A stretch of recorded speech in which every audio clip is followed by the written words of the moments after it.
গাজার উত্তরের বেইত হানুন এলাকায় রাতভর অভিযানে প্রাণ হারিয়েছেন ইসরায়েলের ৫ সেনা। বিস্ফোরণ ও গুলির মুখে পড়ে আহত হয়েছেন আরও ২ জন।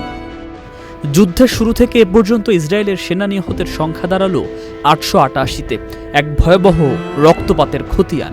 ঘটনাটি এমন সময় ঘটল যখন ইসরায়েলি প্রধানমন্ত্রী নেতানিয়াহু যুক্তরাষ্ট্রে যুদ্ধবিরতি নিয়ে আলোচনায় ব্যস্ত। হামাস পক্ষ ইতিবাচক সাড়া দিলেও বাস্তবে মাটিতে চলছে বোমা বন্দুকের খেলা। বান্ডেল থাকলে প্রতি সেনমানিতে টাকা বাঁচবে। বিকাশ সেনমানি বান্ডেল কিনে জিতুন প্রতি লেনদেনে। গাজার স্বাস্থ্য মন্ত্রণালয়ের মতে রাতভর হামলায় প্রাণ গেছে আরও ১৮ ফিলিস্তিনির। চারদিকে শুধু ধ্বংসস্তূপ, আগুন আর কান্নার সুর। নেতানিয়াহু নিহত সেনাদের জিম্মি উদ্ধারে আত্মোৎসর্গকারী বলে আখ্যা দিলেও যুদ্ধ যেন এখনো থামার নাম নিচ্ছে না। একদিকে শান্তির টেবিল, অন্যদিকে বারুদের গন্ধ।